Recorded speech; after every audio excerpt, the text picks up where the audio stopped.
Hello and welcome to the Auto Buyer's Guide podcast, powered by Alex on Autos. I'm Tim, he's Alex. Today we are talking about a tale of two cities. No, not London and Paris, Land Rover and Jaguar. Joined at the hip today, their fortunes could not be more divergent. Alex, how did we get here? And will they be joined at the hip again? I don't know. We'll see how what the future holds for them. Supposedly, the most recent rumors surrounding Jaguar and their continuing sales problems seem to be that they want to move upmarket. So, peak Jaguar in the United States was 2002. I was surprised by that somehow. I forgot that. 61,000 units is what Jag moved in 2002. And when you take a look at Jag's fortunes over the decades, you see their big change in their drive and their mission happened right around Ford ownership. So Ford bought them. Ford's like, we need to use this to compete with BMW and Mercedes, and we'll make big ones and small ones and sporty ones and whatever. And in comes the X-Type, which is why they had the massive increase in sales, because they decided to make a less expensive model that was widely panned in the press as being just a gussied up Ford, because it was. Didn't think that was a huge problem anyway, but didn't work for a lot of folks. And since then, their sales have dwindled down to 17,000 units last year, but that's still a high point for Jaguar because pre-Ford, they never approached 17,000 units. In a way, going back to basics and making more expensive vehicles could make sense for Jag, because when I looked at their average transaction price, they surprise, and their ATP is already among the highest in luxury sellers outside of the ultra-luxe, McLaren, Bentley, Rolls-Royce, etc. Their average transaction price is higher than Mercedes, higher than BMW, higher than Audi, etc., probably because of their product blend, but definitely high transaction price. However, their target, the claiming target here now is that they may focus on 10 to 20,000 units a year, so significant reduction theoretically over what they're doing now. Prices averaging above $150,000 to $170,000 per unit, though, so definitely a big change from what we see in their lineup now.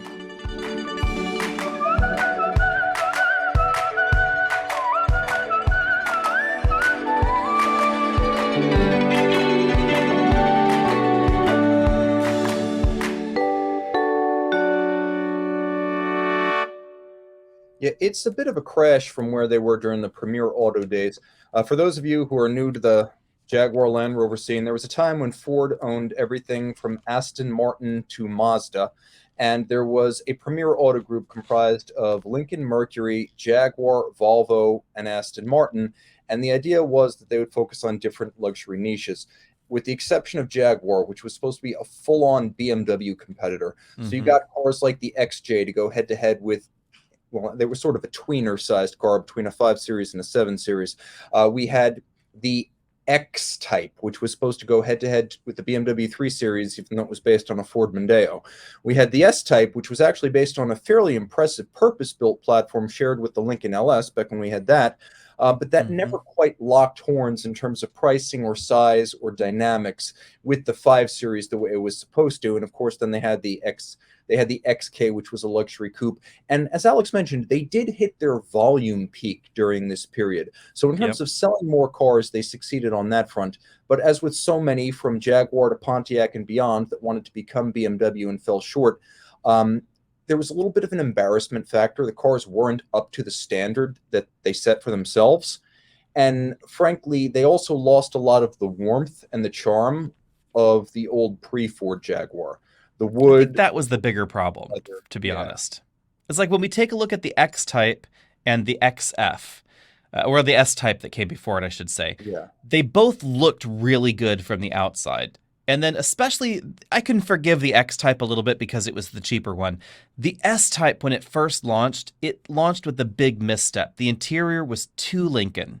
So the Lincoln LS and the S-Type were designed together. It made a lot of sense at the time to coordinate the development of these two products. Rear-wheel drive Lincoln, rear-wheel drive Jag, too expensive on their own. Jam them together, makes total sense.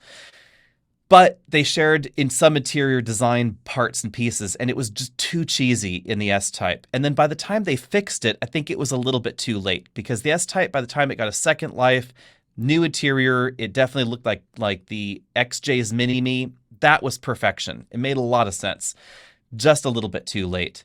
The XJ was too expensive for Jaguar in the end, I think was the problem there. They redesigned it in around 2004, 2005. I ended up owning two Jaguar XJs. I had a 2000 XJ and I had a 2006 XJ. And this is the era where Jaguar would redesign things and they would look the same as the old one until you parked them next to each other and you realized, oh, that actually is the new one. Huh.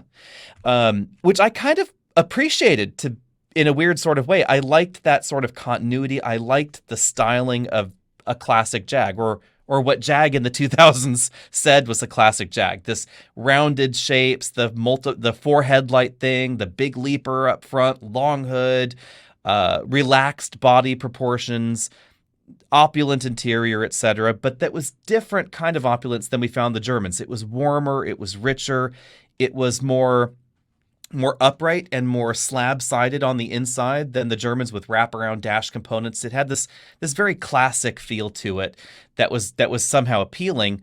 But what was interesting and what cost the XJ development so much, and I think this is where things started to go a little wrong, was the XJ was incredibly aluminum intensive. And we're not talking like Audi space frame. They made a big deal of the Audi A8 space frame thing, and they had that other A1 or whatever. Jaguar took aluminum construction to the next level. And this was really kind of the test bed for what actually turned out to be the F-150's aluminum construction in the end, oddly enough. But anyway, it started with the Jag.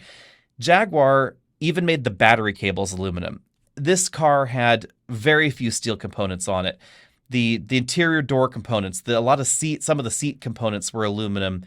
It meant that a long wheelbase XJ, which was size-wise the equal of a 7 Series or an S-Class or an Audi A8 of the time, well over 200 inches long, it was 1,000 pounds lighter than a BMW 7 Series of similar dimension. It saved a huge amount of weight, and that's why the XJ always performed well. So the XJR, the XJ Super V8, etc., excellent performance from a supercharged engine.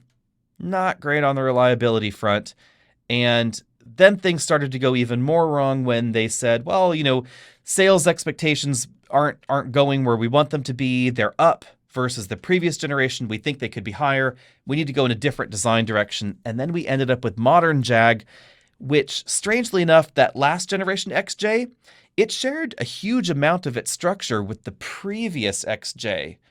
Even though it looked nothing alike. It was that still all aluminum construction. And that's exactly when I stopped wanting a Jaguar again.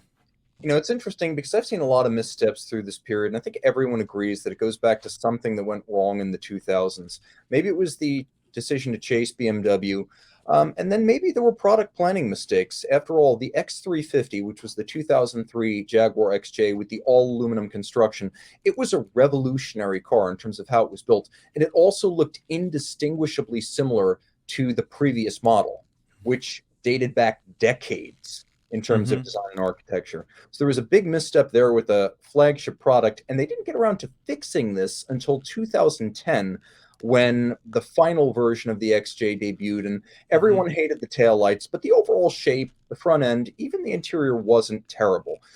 It was well done, but I think it alienated Jaguar customers. Oh, it absolutely alienated Jag customers. The problem was, it's like GM in the 90s doing focus groups with people who are already GM customers. They can't understand why people are buying those Hondas.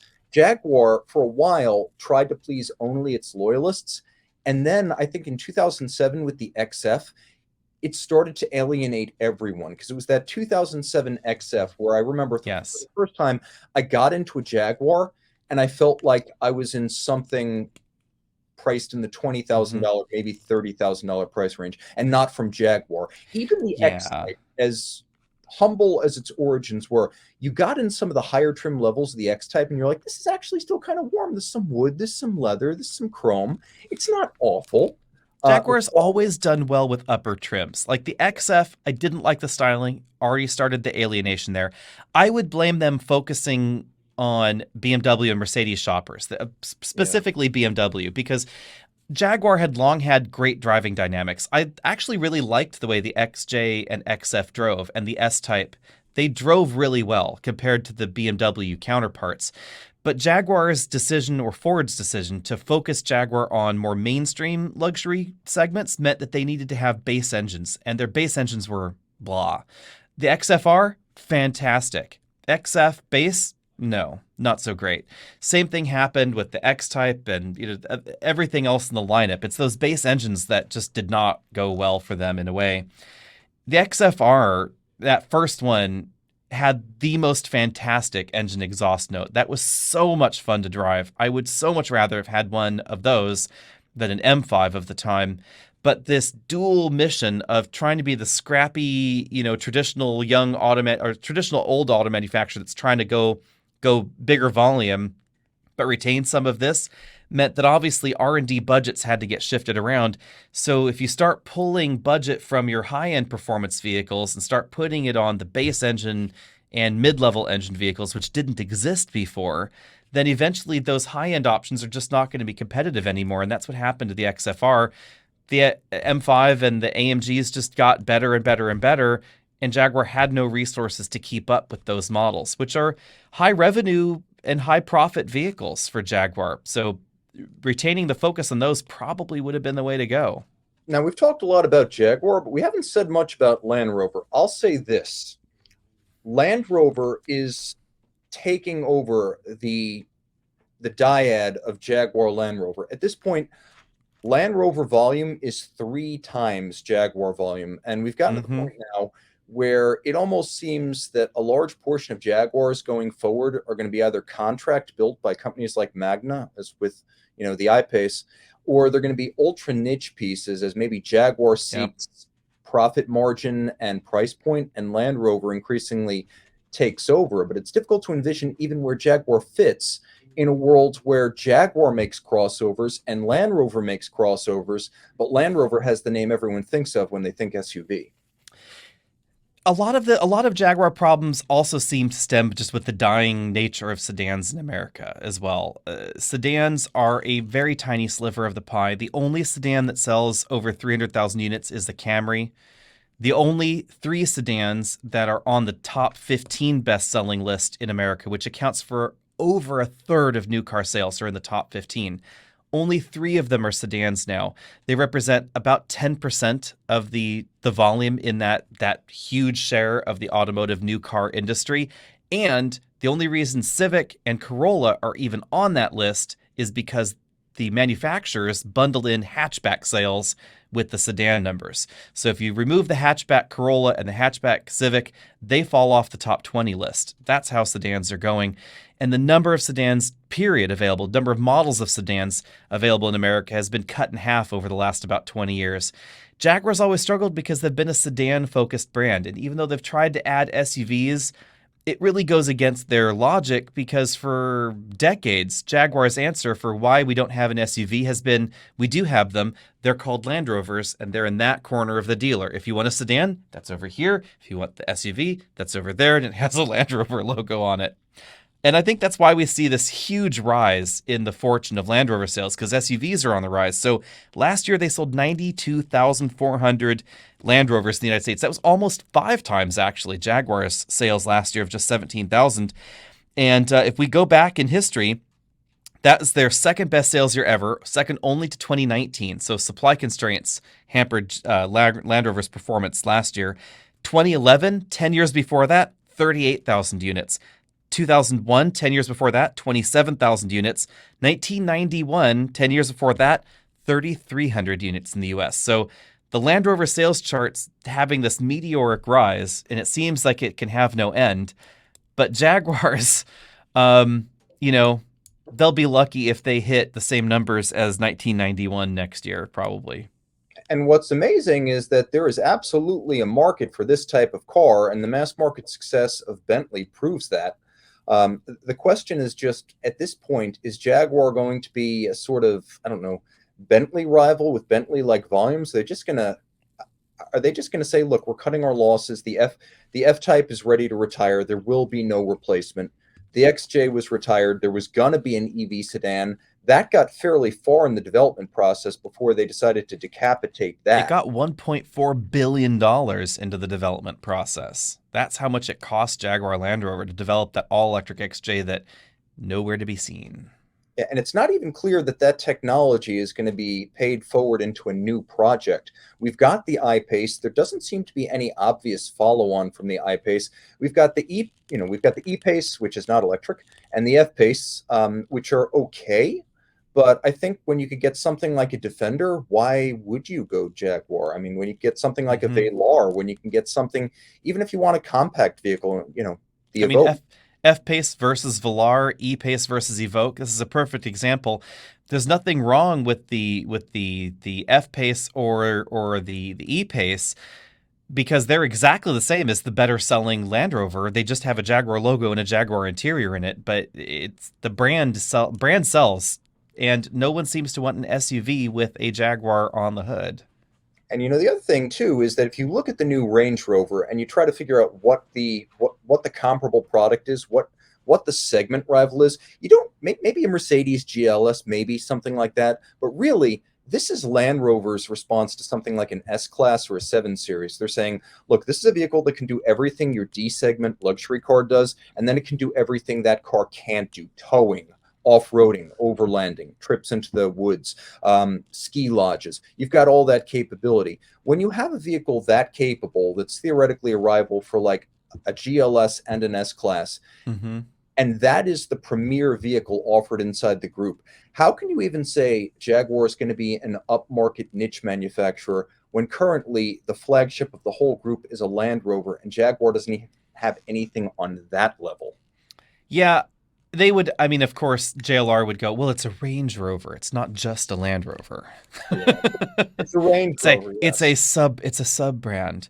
But that I think is the model for what they want to do with Jaguar is they want to take a look at what they did with Range Rover and electrify that with some sort of differentiation, a little bit unclear as to what that will be.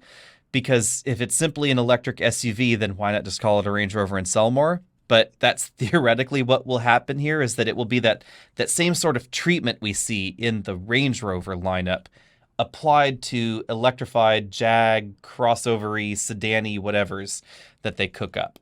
I think that this is going to come to a head in the next 24 months. You can mark my words on this. We're getting to the point with Jaguar volumes where the dealer structure as it's currently set up does not make sense. Yep. We're getting to the point, where, when you have two countries at war and like the bigger country keeps taking more and more portions of the smaller one until you're left with what they call a rump state, which is not viable. And then the rest of it falls just because it can't sustain itself. We're getting to that point with Jaguar where there's no longer Yep. a viable brand. Or do they sell it? That's the other thing that we don't know that has been widely rumored is it's possible at this point that Jaguar just could be separated from this and they could be sold to a Chinese investment company or a Chinese auto manufacturer looking to, get a snazzier image somewhere. That is entirely possible. Whether this turns out like MG or it turns out like Volvo, we don't know because those are two polar ends of what could happen if your company gets purchased by a Chinese auto manufacturer. Let's just say things have not gone well for MG as far as their European or worldwide presence. Did wonders for the Chinese market and the manufacturer that bought them. Don't get me wrong. It was a good business deal for the company that did the acquisition. Just did not do anything for MG fans around the world.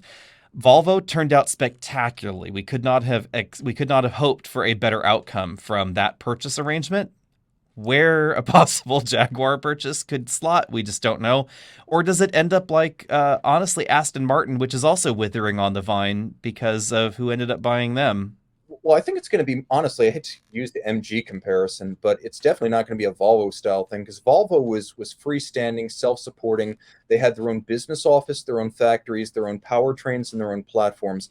Jaguar Land Rover really are integrated on the business office side Mm-hmm. as well as in terms of platform engineering and, internationally emissions compliant engines. There's so much That can crossover now. Yeah, that can be separated though, because Ford effectively did it. When Ford, this is kind of the weird business angle side of things when PAG split up. When Ford ditched Volvo and Land Rover, the reason that both manufacturers really rushed to do new engine designs and the reason that JLR is inking engine deals with German companies is because when Ford sold them, Ford kept the rights to all the engines. And so the Volvo inline six, the reason it got whacked first was because the Volvo inline six that Jaguar also ended, Land Rover also ended up using for a while, that was a Volvo design that was paid for by Volvo. So Volvo had to cough up all the cash for the engineering, but it was manufactured in a Ford engine factory in the UK, and Ford owned the rights. So when Ford sold off these disparate entities, they kept the rights to the AJ-V8 and the derived six-cylinder engine that Jaguar and Land Rover used. Even though Jaguar Land Rover had to pay for that design initially, Ford was building it in a Ford factory. They kept that factory. They licensed it back to them. And they licensed Volvo's own modular engine factory back to Volvo in the divorce. So the Volvo engine lineup that was developed prior to Ford's acquisition of Volvo in 1999, Ford kept the licensing rights to that engine family, which is why they had to go and develop a new engine family, because they didn't want to pay Ford the licensing fees.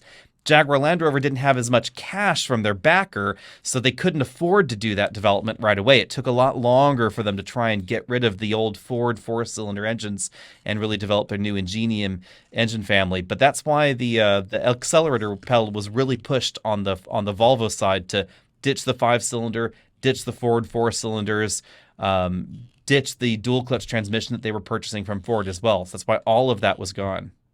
Yeah, I think it's just going to be very difficult to separate Jaguar and Land Rover. I don't think Jaguar has enough assets in its own right to be a freestanding brand. And the funny thing is, if you look at Jaguar Classic, the restorations, the re-editions, you can go out and you can buy a recreation of a Jaguar E-Type lightweight with period-correct disc brakes and Lucas fuel injection. And they're able to create stuff like this that's imaginative and heartfelt and captures the imagination. And then they try to do anything but a classic Jaguar, and they fail magnificently. I'm wondering I think separation's possible, though, because look at Opel.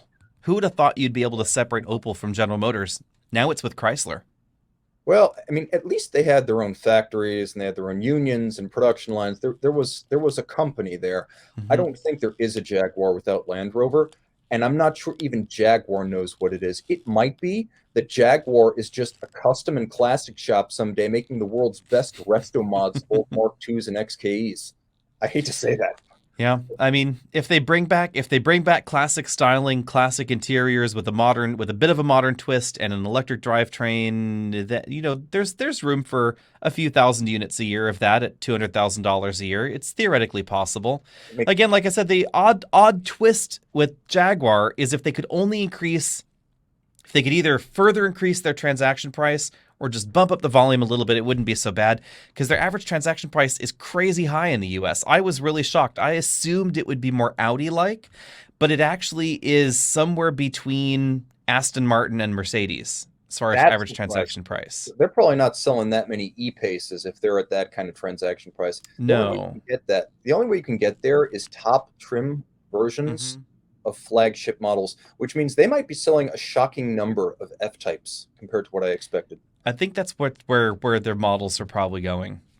Okay, so Jaguar to be determined, but I think that if this is how Jag fares in what have been pretty good times for luxury automakers, I shudder to think of what a real global recession would look like for that brand. So to be determined. Well, that would be the benefit of raising your transaction price is, global recessions generally don't hit the ultra premium segment quite as hard. So all you crypto millionaires, well, it still lasts. Go out and buy that Jaguar F-Type. Do it now.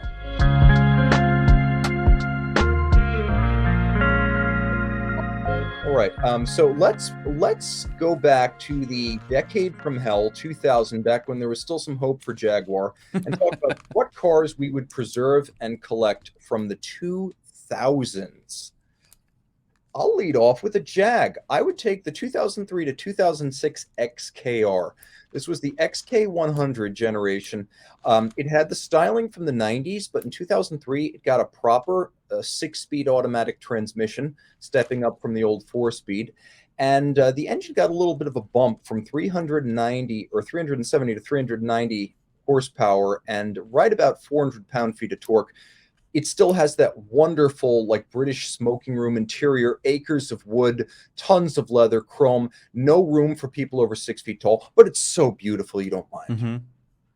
Such a car. I would do a 2007 or 2008 Super V8. I had a Really? Super V8 once upon a time. I had that generation Super V8 pre-refresh.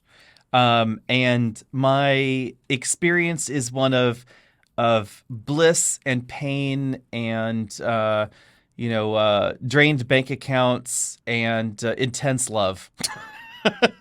Everything that should accompany a Jaguar. And I think that's the problem with modern Jaguar. We should get off the topic, but I think that's maybe the problem is that there's no associated emotion with this stark modern design like there was to compensate you for the repair bill. Yeah, well, when you got in the XK 150, which succeeded, it was the all aluminum coupe. Nice car, looked good from the outside, but you got inside it, and the interior felt stark, austere. If the wood was there, you couldn't see it. And the whole thing felt like a combination of metallic coated plastics, which are distinct from metal parts, and a lot of piano Hmm. black matte surfaces, things that didn't look or feel expensive. Now, the Germans know how to do that. Jaguar didn't know how to do that without Hmm. leather, chrome, and wood, and the result was something that felt almost, I don't know, institutional. It was just not fun.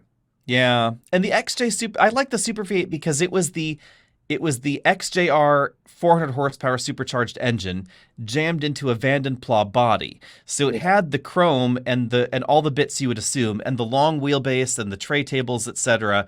But it also had the fast engine tune and a sportier suspension design. It was known as the Daimler 8 and was used as the Prime Minister's transport in the UK at that time. I guess. And but Alex, because these are British cars, they're not fold down trays; they're picnic tables. Whatever. Okay, I'm gonna take a And truck. sorry, under the bonnet. You're good. Of course, of course. Oh, and if you have any cargo, it'll go in the boot. Speaking of which, here's a car, or a truck, I should say, with quite a boot. The 2004 to 2006 Ram SRT10 for a couple of Uh, reasons. First, it was a Viper powered truck, which is just crazy. But second, they included a standard cab short bed profile, which I think is now not available at any price on the US market anymore in a full size truck. And it was two-wheel drive, rear-wheel drive, of course, yeah. and it was a manual transmission. They yanked the whole powertrain out of the Viper, so you Hmm. got both the stick shift and the V10. So between this thing having a no longer available configuration, which is the perfect one if you're going to have a sport truck, and the stick shift 500 horsepower, we have no shortage of 5, 6, 700 horsepower trucks now, EV or ICE. But to get all of that in a Yep. compact package without a crew cab, without a long wheelbase, without an automatic transmission or no transmission in the case of the EVs, that will never happen again, ever. And shockingly, it seems like sport trucks will never happen again. That was the time where we did have a Lightning, and we Yeah. had the SRT10, and we had this truck that was roadworthy, improved handling, etc. for road duty. And when the TRX launched, the Ram TRX, the current one, I said, my gosh, have you ever thought of a street truck version of this, like a resurrection of the SRT? This could be like Ram SRT something.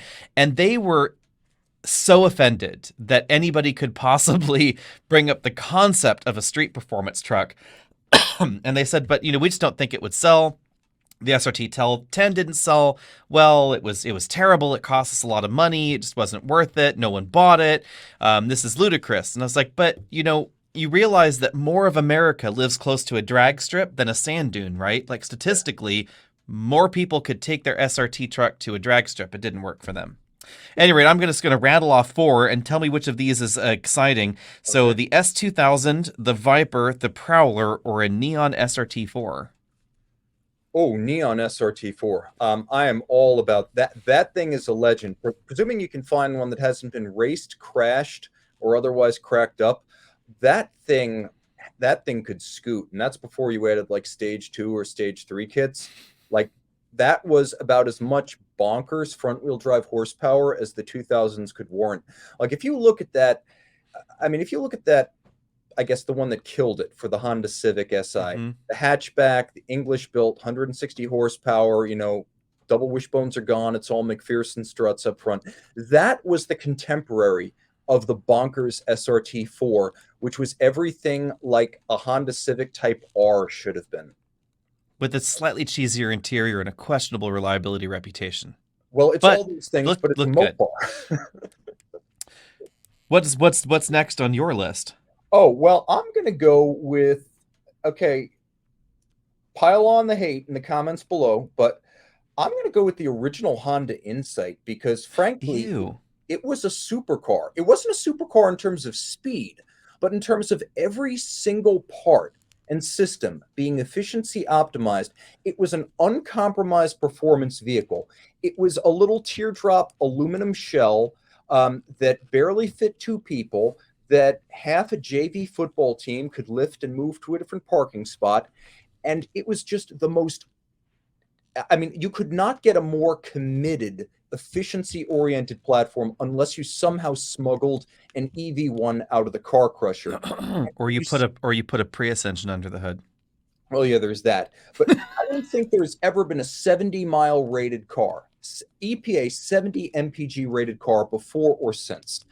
And I will remind you, of course, that was on the previous EPA test cycle. So I would bet a current Prius probably would hit that on that cycle. that's probably true, and it wasn't particularly green because it had a soon-to-be-banned lean burn mode, and it was only available with the manual, but there was a lean burn mode that allowed it to hit that number, which is why the CVT never hit 70. So you were probably cranking out quite a few oxides of nitrogen. But go ahead and try to find one of these things that hasn't been run ragged, crashed, repainted, and beat to hell.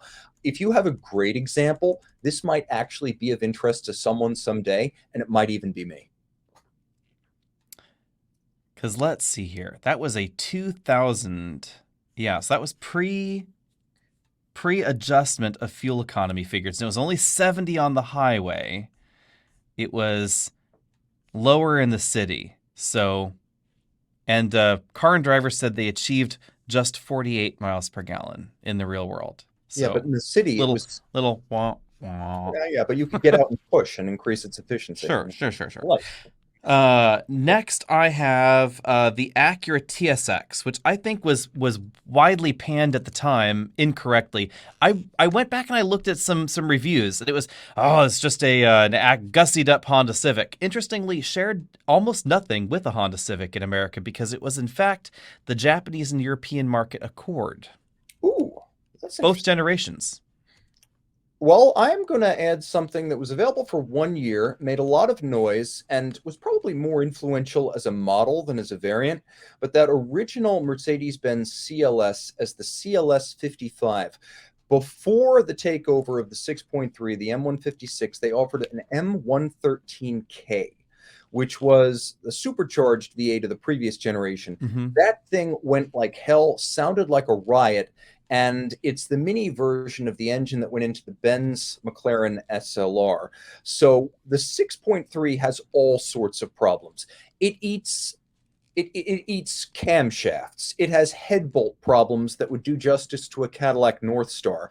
They consider things like roller rockers and finger followers in the valve train to be service replacement items before 100,000 miles. No one should ever buy the 6.3 to drive. Just put it on display. That's all it's good for. But if you want to drive and have fun with your AMG, the M113K is unburstable. And I think that first generation CLS was one of the great influential designs of the modern era. It's the best engine and the best looking version of that car. Ooh, and the best looking version of that car was still not very good looking. It looks like a banana.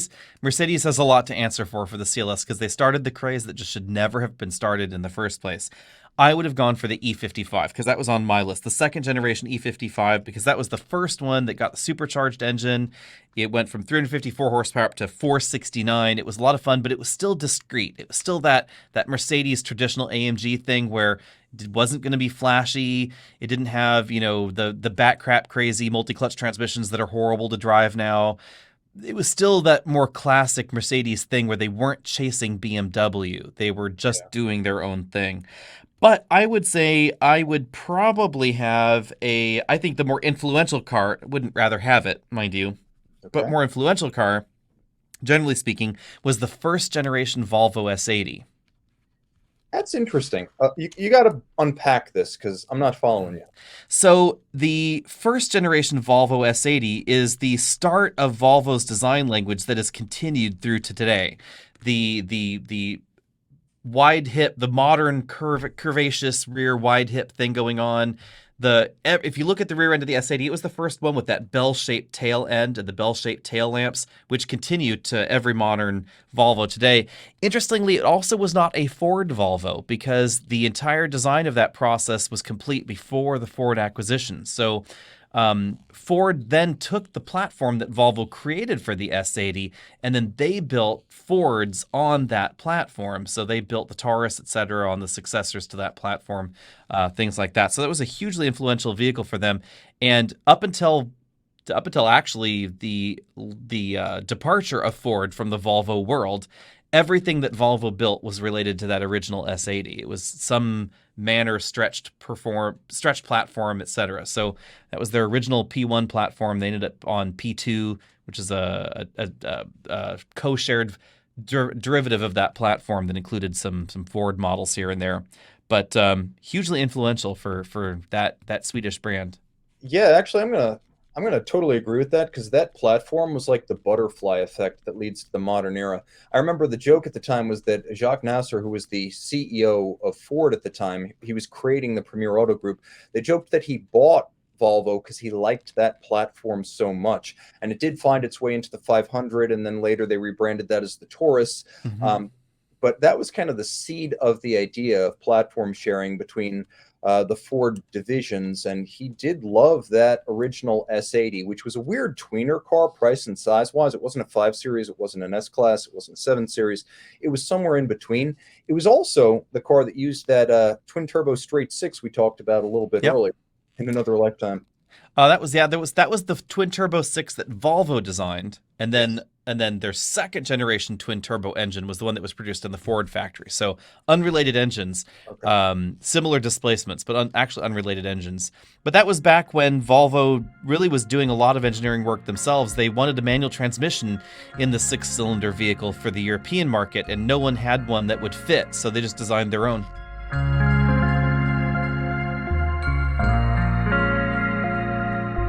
Now, an interesting selection. I didn't realize this was a 2000s because when I think of the TJ Wranglers, I generally think of the 1990s. But the TJ Rubicon didn't arrive until 2003.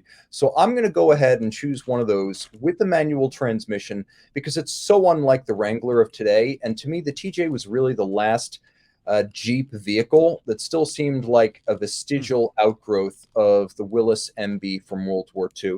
It had a low belt line, it had a jaunty look to it, it was compact enough that the old AMC straight six still felt pretty peppy.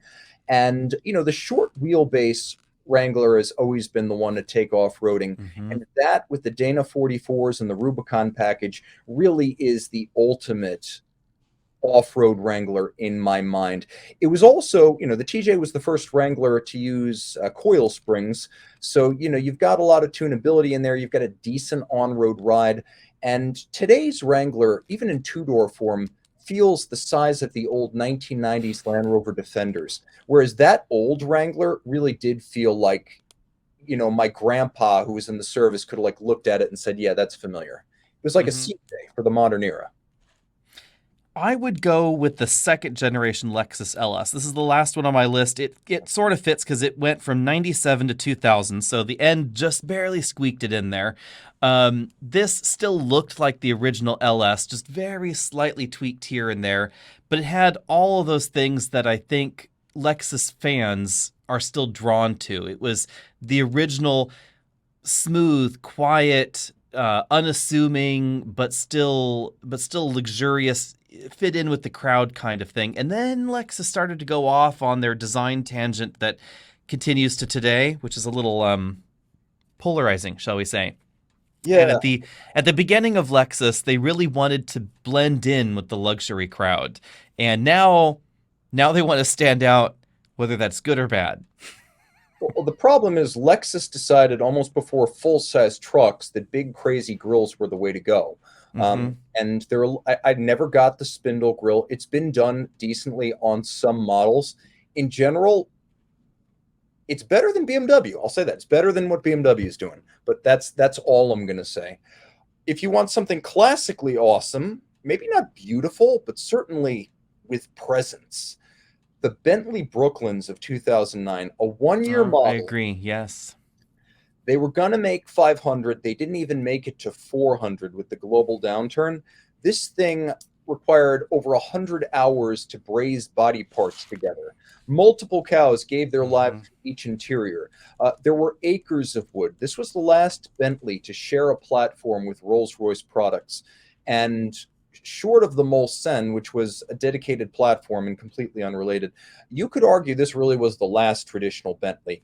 6.75 liters, well over 500 horsepower. I think it was 535, over 770 pound-feet of torque. It redlined at like 4,500 RPM.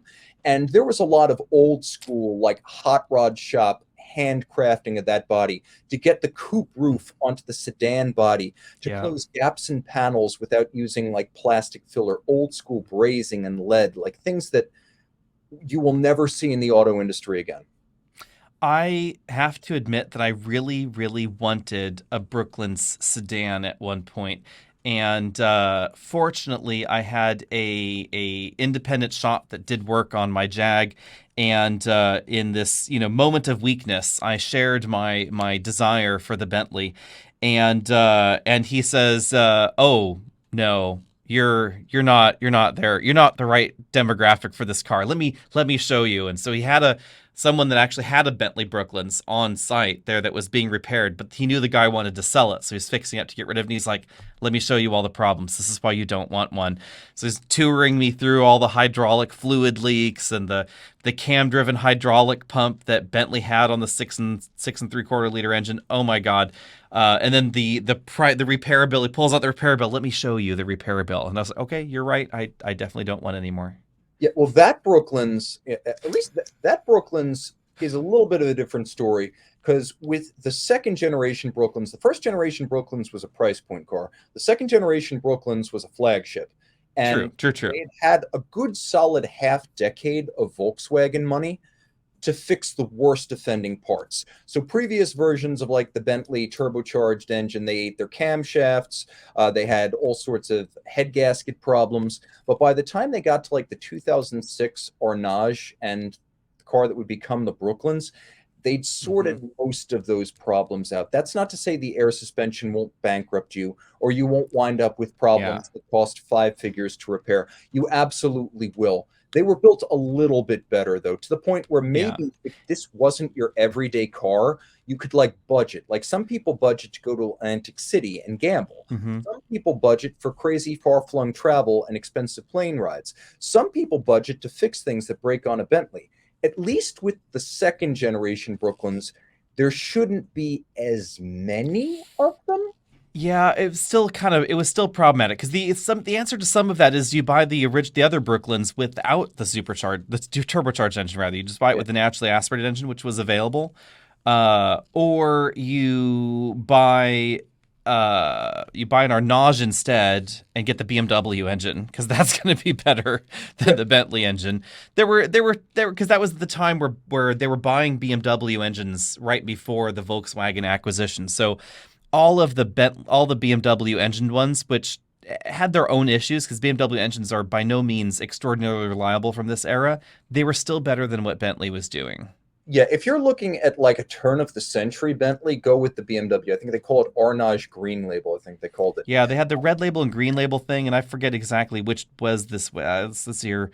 Red label was the original engine. Green label was the BMW engine. It looks like. Yeah, all of the Bentley turbocharged engines made between the Arnage Green Label and about 2006 and the redesigned twin turbo Arnage, all of those engines have monstrous problems because Volkswagen shoved the old 6.75 liter back into service in a fit of haste as they realized their BMW engine supply was going to taper off.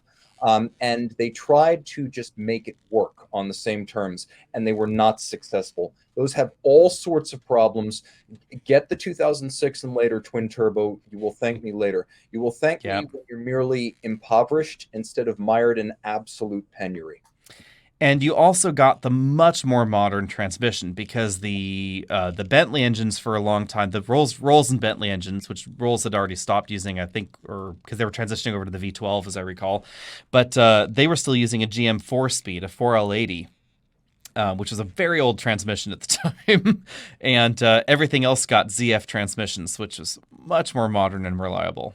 The thing about getting the Brooklyns, though, is no two are exactly like. It had a theoretical, I think, base price of about 350,000. No one was out the door for less than 400 grand. So if this is going to be a thing for you, make sure the original owner's name isn't monogrammed onto the headrests. Yep. The other problem with those ultra luxury vehicles is that they don't drop quite as far as some. I mean, there's this initial, cliff of depreciation, and then they rumble along at just too expensive to really consider. Yeah, ton miles, you're looking at like $80,000. Low miles, Brooklyn's more like 120. Yep. Don't buy one with 70,000 miles. Again, that's just don't do it. There's a reason why you don't buy British cars with 70, 80, 90, 100,000 miles. Okay. Unless you're crazy. Is that your entire dream garage from the 2000s? That is my entire dream garage. Then we are good, guys. Alex is going to tell you where you can find us online. Yes, head over to youtube.com, type in Alex and Autos or EV Buyer's Guide, or of course this podcast, which is the Auto Buyer's Guide podcast. You can see our air quotes, etc. And of course, head over to Facebook, Instagram, Twitter, all those other social places as well. And we'll see all of you next time. Time out, Tim out, Alex out. I'm wondering if we should record unless do you have actually the 15 minutes?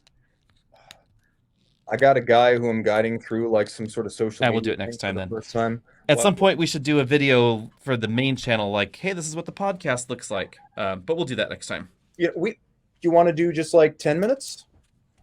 Yeah, because it's basically just an intro. So like, you just, hi guys, if you didn't know, there's also a podcast and that sort of thing. And then maybe introduce you, this is Tim, this is what he does, that kind of thing. Okay, no problem. So I haven't really thought it out that far. So if you have an idea for this, we could do it next time. No, it's good. It's good. I'll lead. Okay. So I'll go ahead and introduce us, and then you can hop in. All right. If that makes sense. 3, 2, 1. Hey, everybody. If you didn't already know it, Alex and Autos has a podcast. I know this is something that a lot of you have been asking for quite some time, and we're doing it in conjunction with Tim Mosso. Say hi, Tim. Hi, I'm Tim of Watchbox, best known for watches, but I love all things with wheels inside and out, which is why I'm collaborating with Alex on the new Auto Buyer's Guide podcast.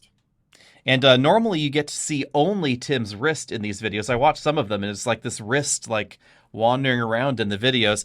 But now you actually get to see Tim's face. So you can find us on all of your favorite podcast platforms, Google, Spotify, etc.